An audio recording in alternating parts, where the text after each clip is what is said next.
I count the last $5 bill and place it carefully atop the stack. $400 exactly.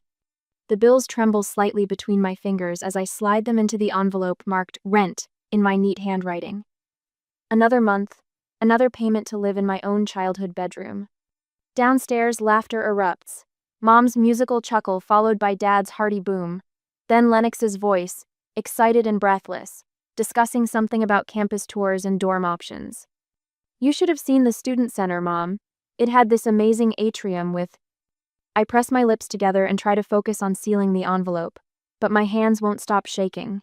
My small desk, the same one I've had since 6th grade, sits wedged between my narrow bed and the wall. The room feels smaller every month, shrinking with each rent payment, with each reminder that I am a tenant now, not a daughter. The theater department looked incredible, Lennox continues, her voice carrying up the stairs. And the dorms had these big windows overlooking the quad. Dad says something I can't quite catch, his voice warm with pride. I tuck the envelope into my worn leather wallet and check my phone. My shift at Sunflower Bakery starts at 5 a.m. The alarm is already set for 4:15. I stand up, my legs stiff from sitting cross-legged too long. My room is tidy by necessity, there's no space for clutter. A single bed with a faded quilt. The small desk. A dresser with 3 drawers. The bookshelf where I keep my textbooks, carefully arranged by course. No posters on the walls anymore, no trinkets, nothing unnecessary. We need to talk about your allowance while you're at school, honey, Mom says downstairs, her voice rising with excitement. I freeze. Allowance? I think $200 a month should cover your personal expenses, Dad adds. Textbooks we'll handle separately, of course. My throat tightens. Something hot and sharp presses behind my eyes. And Rick down at the dealership said he can hold that blazer for another 2 weeks. Dad continues, his voice brimming with satisfaction. Perfect timing for your graduation. Just the right SUV for a college freshman. We're so proud of you, sweetheart, Mom chimes in. We've been building this college fund since you were little. Nothing but the best for our girl. The college fund. The words hit me like a physical blow. I sink back onto my bed, the springs creaking beneath me. Why wasn't there a college fund for me? 1 year ago. Graduation day. The borrowed dress from my cousin Melissa because Mom said buying one wasn't practical. The tight smiles during photos. The serious talk afterward at our kitchen table. Dad straightening his tie, clearing his throat. Rhea, you're 18 now, an adult. And adults pay their way. Mom nodding, her eyes not quite meeting mine. $400 rent starts next month. You cover everything else, your phone, your car insurance, your food. I blink rapidly, pulling myself back to the present. The memory feels like a bruise I keep pressing, expecting it to hurt less each time. It never does. My alarm rings at 4:15 a.m. By 4:30, I'm biking through the dark streets to the bakery. At noon, I race to campus for classes until 4. Then freelance writing jobs until midnight, hunched over my laptop, eyes burning. The budgeting notebook sits open on my desk, its columns of numbers, a puzzle I can never quite solve. Rent, $400. Phone, $60. Car insurance, $112.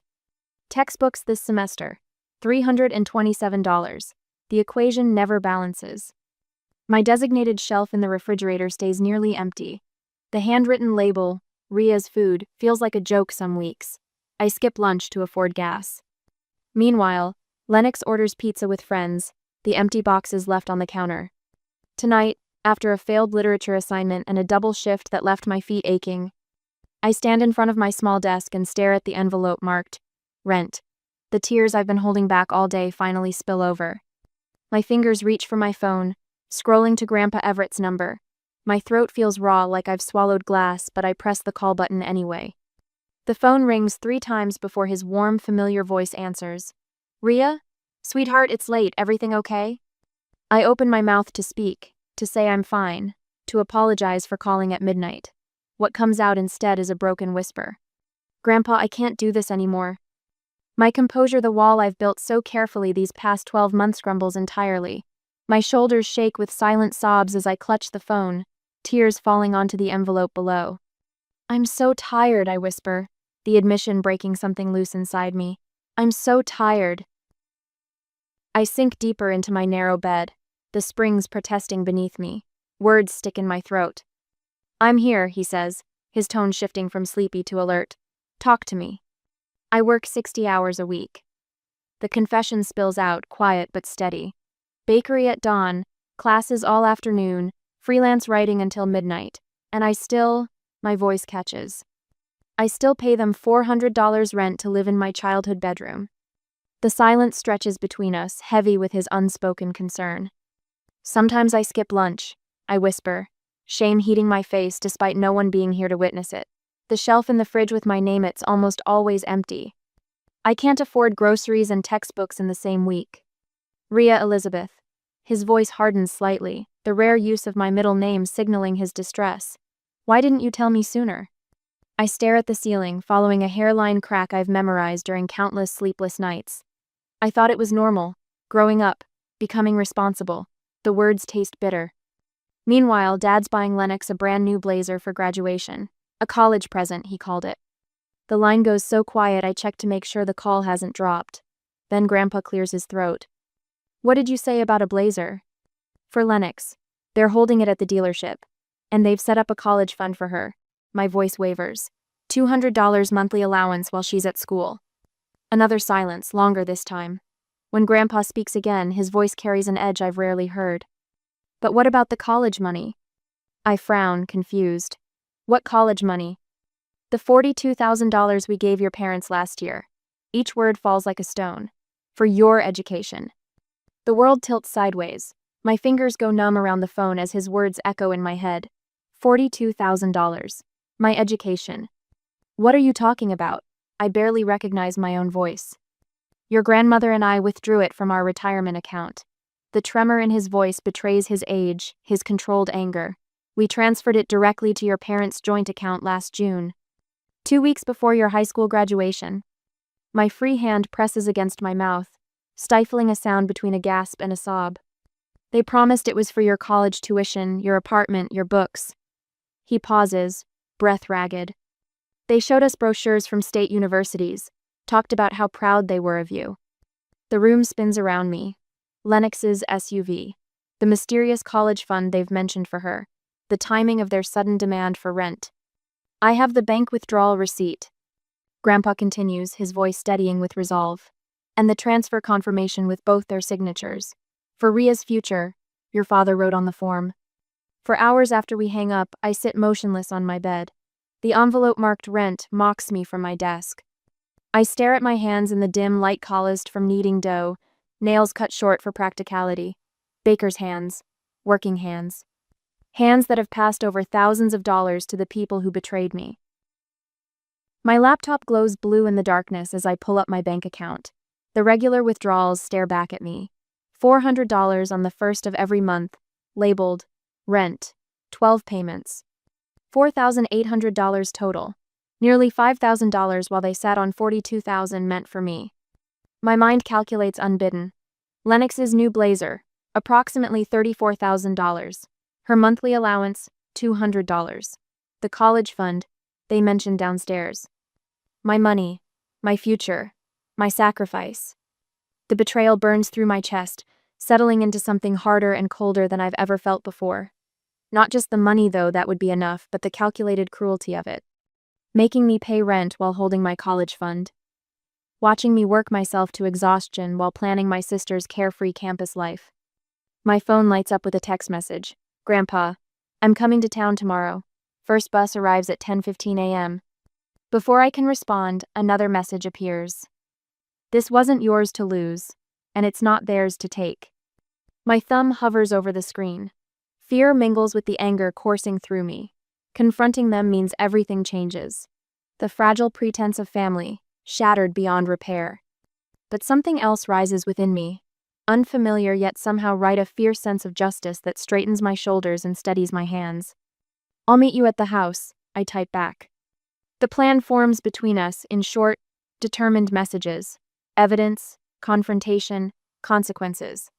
For the first time in a year, I don't set my alarm for the bakery. Tomorrow requires a different kind of strength. Next day, Grandpa Everett stands on the porch, one hand resting on his worn leather briefcase. The autumn sun catches on his silver hair, casting a halo around his weathered face. His charcoal suit, the same one he's worn to every important family occasion for 20 years, hangs perfectly from his tall frame. I open the door before he can knock. You came. His eyes, so like mine, crinkle at the corners. I told you I would, didn't I? He enfolds me in a hug that smells of aftershave and peppermint. For a moment, I let myself lean into his strength. The sound of footsteps breaks us apart. Mom appears in the foyer, her smile too bright, her floral blouse freshly pressed. Everett, what a wonderful surprise. She kisses his cheek, careful not to smudge her lipstick. Robert, look who's here. Dad emerges from his study, extending his hand. Good to see you, Everett. You should have called ahead. We'd have made plans. This isn't a social call. Grandpa's voice remains pleasant, but his grip on the briefcase tightens. Mom's smile doesn't waver. Come in, come in. Lennox just got her SAT scores back. 98th percentile. Harvard's practically a guarantee now. Stanford's my first choice, Mom. Lennox bounces down the stairs in her cheerleading uniform, ponytail swinging. Hi, Grandpa. Hello, sweetheart. Grandpa nods at her, then looks directly at me. I stand straighter, drawing strength from his steady gaze. Robert, Diana need to discuss something important. He walks past them into the dining room without waiting for permission. My parents exchange a quick glance, confusion flickering between them. Mom gestures toward the kitchen. Lennox, honey, why don't you? She should hear this too. I say, my voice quieter than intended but firm enough to stop Mom mid-sentence. We follow Grandpa to the dining table, the same oak surface where, a year ago, my parents laid out their expectations of rent and adulthood. Grandpa sets his briefcase down with a soft thud and clicks open the brass latches. Dad sits at the head of the table, adjusting his collar. What's this about, Everett? I place my latest pay stubs beside Grandpa's bank records, the evidence of our separate realities laid bare on the dining room table. While you bought Lennox a new SUV, the words taste bitter on my tongue. While you set up her college fund. Dad's face reddens. You were supposed to be an adult, learning responsibility. Responsibility? Grandpa's voice rises.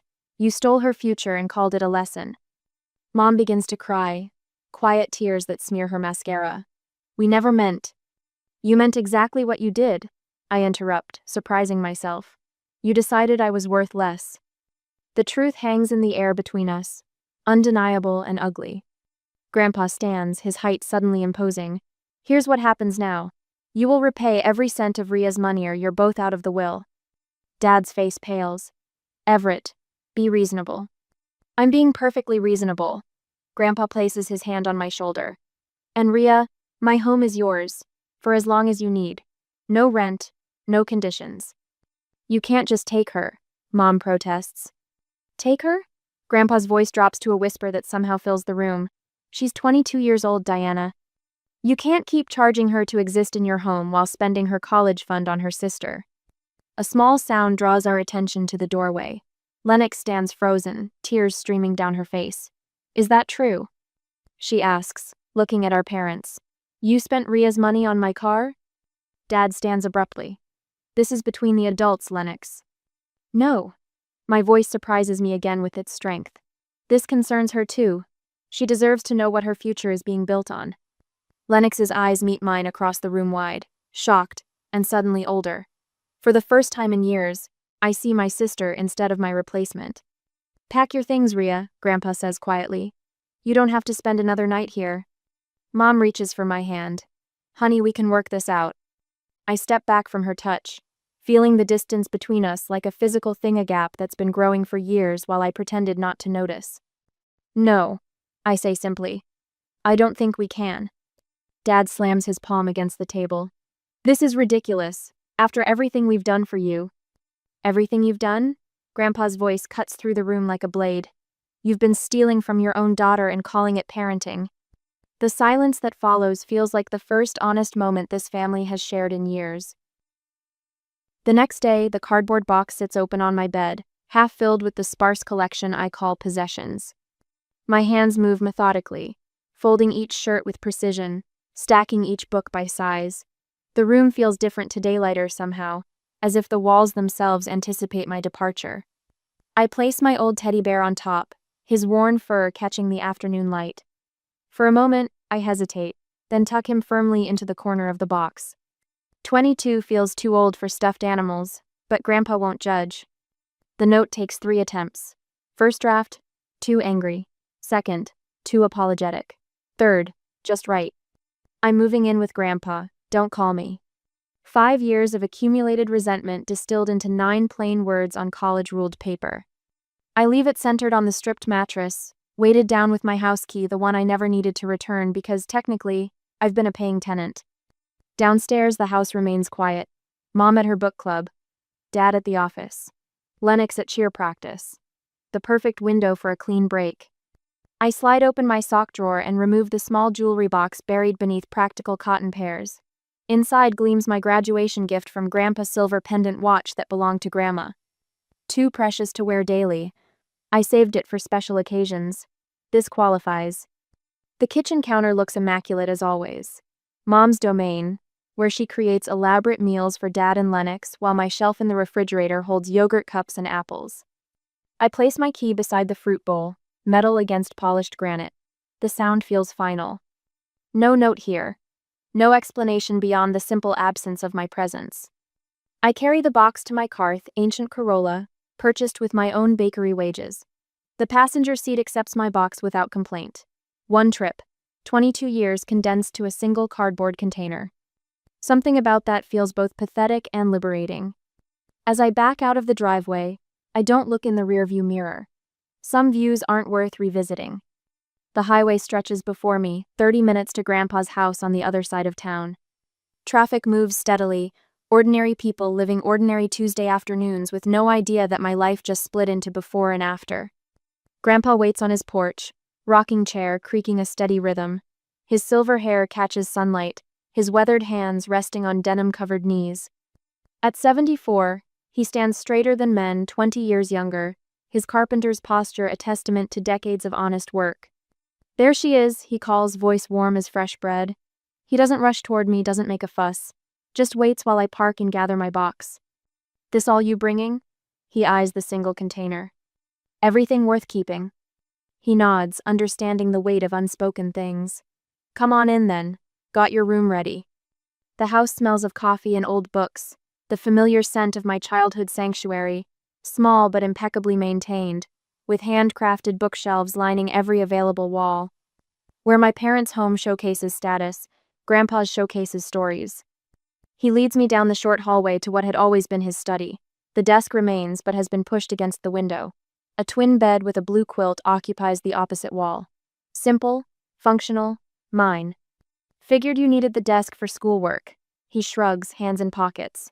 Bathroom's still where you remember. Kitchen's always open. Grandpa, my voice catches. None of that now. He pats my shoulder. Family takes care of family. Real family, that is. I place my box on the bed, suddenly conscious of how little I own. I can pay rent. I have savings now that. Absolutely not. His tone brooks no argument. You focus on finishing school. Store needs help anyway. 15 hours a week, we'll call it even. The bookstore. Everett's Books and Curiosities. The downtown cornerstone he's run for 40 years. My childhood refuge of hidden corners and endless adventures.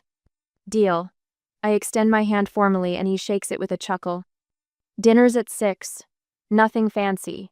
Get yourself settled. Left alone, I unpack with deliberate care. Clothes in the small dresser, books on the empty shelf above the desk, laptop connected to the outlet. Each item placed with intention, marking territory in a way I never could in my childhood room. The bed welcomes me when I finally sit, springs accommodating rather than protesting. Through the window, sunlight filters through oak leaves, casting dappled shadows on hardwood floors. No alarm set for 4:15 a.m., no rent envelope waiting to be filled. Sleep finds me between one breath and the next, deeper and more complete than any I've known in years. Morning arrives without the shriek of alarms, birds outside the window, coffee scent drifting from the kitchen. My phone shows 7 missed calls from Mom, 3 from Dad, and a barrage of texts from Lennox ranging from confused to furious. I leave them all unanswered. 3 weeks later, Grandpa and I establish routines with surprising ease. Breakfast together, classes for me, store hours for him, dinner discussions about books and customers. Evenings of quiet companionship, him with crosswords, Me with textbooks. The bookstore becomes my afternoon sanctuary, dusty shelves and regular customers offering stability my life had lacked. Word filters back through mutual acquaintances, mom crying at church, dad explaining my temporary breakdown to neighbors. The real news comes from Lennox's friends who visit the bookstore. Lennox told to get a part-time job. The SUV downgraded to a used sedan. College housing changed from private dorm to shared accommodation. The financial reality has finally hit home. Another week passes. Then two. The calls taper but never cease entirely. Each missed connection builds a wall between past and present, brick by digital brick. One Thursday afternoon brings unexpected confrontation. The bookstore bell jingles as I shelve new arrivals. I turn, customer smile ready, only to find Lennox standing in the history section, school backpack slung over one shoulder. Her eyes shine with unshed tears. You ruined everything. I continue shelving, hands steady despite my pounding heart. Hello to you too. Mom cries every night. Dad had to cancel his golf membership. My graduation party got downsized. She counts grievances on manicured fingers. Because of you. The accusation hangs between us, bitter as unripe fruit. I place the final book of biography of Eleanor Roosevelt and face my sister fully. Talk to mom and dad, I say, voice even. They stole from me. $40,000? That's crazy. They wouldn't. $42,000. Grandpa's retirement money meant for my college. The numbers no longer hurt to say. They took it, then charged me rent while working me to exhaustion. Her mouth opens, closes, opens again. But the college fund. They said they saved for years. Ask them where that money came from. I straighten a row of classics. Ask them why I paid rent while you got allowance. It's not my fault. Her voice rises, drawing attention from the elderly man browsing nearby. I never said it was. Something in my calm reply deflates her anger. She slumps against the bookshelf, suddenly looking younger than 17. Everything's different now, she whispers. They fight all the time. Mom said we might have to sell the house. I should feel vindication. Instead, a hollow ache fills my chest. That's between you and them. You have to come back. Fix this. No. The word emerges without hesitation. I don't. Her face crumples, tears spilling over. So you're just abandoning me? Some sister. The accusation stings, but not enough to weaken my resolve. I'm a phone call away, Lennox. Always have been. But I won't live in that house again. She wipes her eyes angrily, mascara smudging across her cheek. They're telling everyone you had a nervous breakdown. A surprising laugh escapes me. Of course they are. I walk to the counter, find a business card, and write my number on the back. Here. This line stays open for you. Always. But mom and dad? They're blocked. She takes the card, staring at it like an unfamiliar object. I don't understand any of this. You will. I return to my shelving cart. Start by asking the right questions. After she leaves, I pull out my phone and block my parents' numbers with 2 decisive taps. The action brings no joy, only quiet certainty. The line to Lennox remains open, a single bridge to my old life, maintained on my terms alone. That night, sleeping beneath Grandpa's roof, I dream of empty rooms and full bookshelves, of keys returned and doors finally locked from the outside. The morning sun slants through the bookstore windows, casting golden rectangles across the hardwood floor. I arrange a display of mystery novels, my fingers lingering on the embossed cover of a first edition. 4 months at Grandpa's store, and already this space feels more like home than my childhood bedroom ever did. Special delivery, Grandpa calls, pushing through the door with a cardboard tray balancing 2 coffee cups. His silver hair catches the light as he sets the tray on the counter. 1 black coffee for me, 1 vanilla latte for the star employee. I accept the cup with both hands, savoring the warmth. Thanks, Grandpa. How's that American literature paper coming along? Turned it in yesterday. Professor Jackson said my analysis of Steinbeck was remarkably insightful. The word still feels strange in my mouth, praise without qualification, acknowledgement without strings. Not surprising. Grandpa taps his temple. You've got the Everett brain, sharp as they come. My phone buzzes in my pocket. I ignore it. That's the 3rd time this morning, Grandpa notes, eyebrows raised above his reading glasses. I pull out the phone and glance at the screen. Lennox again. You going to answer this time? The question hangs between us as I stare at my sister's name. Weeks of silence since that day at the library. But also of her messages ranging from accusatory to pleading. This one simply reads, "Can we talk? Please." "Not now," I say, sliding the phone back into my pocket. "The new shipment needs processing." Grandpa doesn't push. Instead, he hands me the store keys. "I'm trusting you to close up tonight. I've got that doctor's appointment at 4. The weight of the keys feels significant in my palm, trust made tangible. Not earned through exhaustion or paid for in $5 bills, but freely given. "I'll be fine," I assure him, moving toward the storage room. I thought I might rearrange the classics section afterward, group them by time period instead of just alphabetical. "Make it yours," Grandpa says with a nod. "This place could use a young person's touch." By evening, I've transformed the classics corner with wooden crates I found in storage, creating a stepped display that showcases leather-bound editions. My small potted fern sits atop the highest crate, adding a touch of green life to the aged pages below. My midterm grades arrived this afternoon, 3 As and a B+. Without the crushing fatigue of 60-hour work weeks, my brain functions again. Ideas flow. Words come easily. Sleep actually restores. When my phone buzzes again at 7, I'm balanced on a stepladder, arranging travel memoirs by continent. This time, I answer. "Hello?" Silence, then a shaky inhale. "Ria?" Lennox's voice sounds smaller than I remember. "I'm here." My tone remains neutral, neither welcoming nor dismissive. "I didn't know."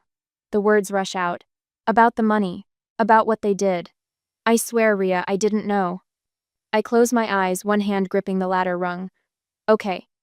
That's it? Just okay?" "What do you want me to say, Lennox? That I forgive you? That everything's fine now?" "No," she pauses. "Maybe just that you believe me."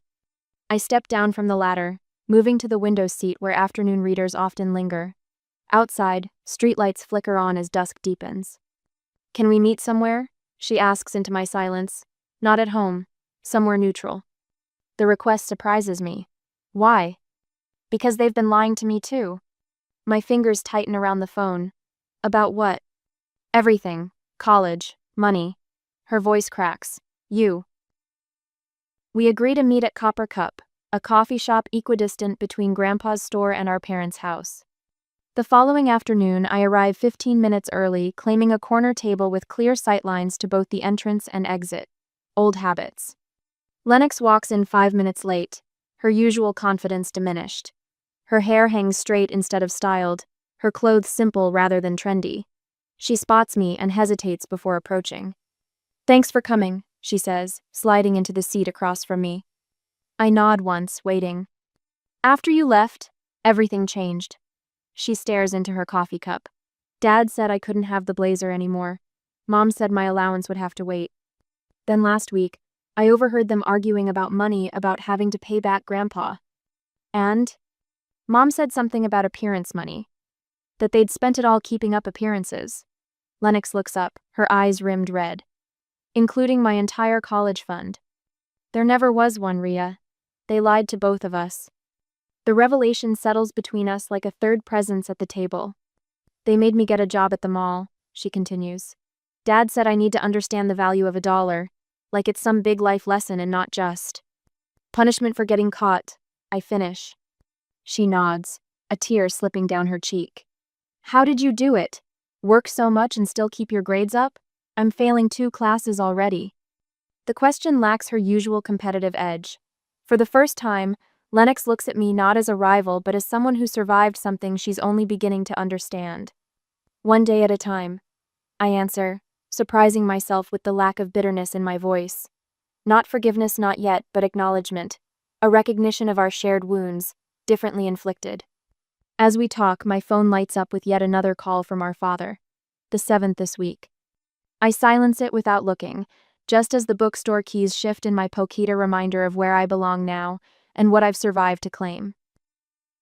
I stand behind the counter at Everett's Books, watching sunlight stream through the newly installed skylights. 2 years have transformed this space and me along with it. The dated carpeting has given way to polished hardwood. Vintage reading lamps cast warm pools of light onto comfortable chairs. The air smells of paper, coffee, and possibility. "Miss Everett, Where would I find books on astronomy? A college freshman with anxious eyes approaches the counter. Second aisle, blue section. I point toward the science corner. Are you taking Professor Whitman's intro course? Her eyes widen. How did you know? Thursday evening student readings. I host them upstairs in the community room. I reach under the counter for a flyer. 7 o'clock. Free coffee and good company. She takes the flyer, smiling. I'll be there. After she walks away, I run my fingers along the polished wood of the counter. Mine. Not just the business, the apartment upstairs, too. Small but perfect. With windows overlooking Main Street and bookshelves lining every wall. No rent envelopes, no borrowed dresses, no empty refrigerator shelf with my name taped to it. The bell above the door chimes. Lennox walks in, her backpack slung over one shoulder. Her hair is pulled back in a simple ponytail, her face free of makeup. Working 20 hours weekly at the campus coffee shop has stripped away some of her polish, replacing it with something more substantial. Hey, she approaches cautiously, always tentative in this space. I brought those marketing textbooks you wanted to look at. Our relationship remains a work in progress. She attends community college now, not the prestigious university our parents promised. The SUV was sold last year to help cover tuition. The allowance never materialized. Thanks. How's the psychology paper coming? I ask. Finished it yesterday after my shift. Pride flickers across her face. First day in the class. I nod, genuinely pleased for her. Good work. The phone rings, and I check the caller ID. Mom. Again. I let it go to voicemail like I've done for months. Their desperate excuses grow tiresome. How they meant to tell me about Grandpa's money, how they planned to pay it back someday, how they never meant to hurt me. Lennox notices but says nothing. She understands now. Some trust, once broken, stays fractured. The bell chimes again. Mrs. Holloway, my former literature teacher, enters with a stack of book club selections. Rhea, the store looks wonderful. She glances around appreciatively. I hardly recognize it. Thank you. We've expanded the online operation too. She sets her books on the counter. I tell my students about you, the quiet girl who graduated with honors while working full-time. I finished my business degree last month. I say, feeling a flush of pride. How did you manage it all? She asks. So many young people give up when things get difficult. I glance toward the back office where Grandpa sits reviewing inventory, his silver hair catching the light. I learned what truly matters, I answer simply. Later, after closing, I write in my journal while seated at the window overlooking Main Street. The words flow easily tonight. This life, this business, it was never theirs to take. The stairs creak as Grandpa makes his way up with our evening tea. This is our ritual planning tomorrow while the day's receipts settle. Sign company called, he says, setting down my cup. Installation tomorrow at 9. We move to the front window, looking down at the storefront below. The old Everett's Books sign will come down in the morning. Thank you for seeing me when they couldn't, I say quietly. Grandpa's weathered hand finds mine. The best investments are in people who show up. Tomorrow, the new sign goes up. Everett and Rhea's Books. Mine. At last.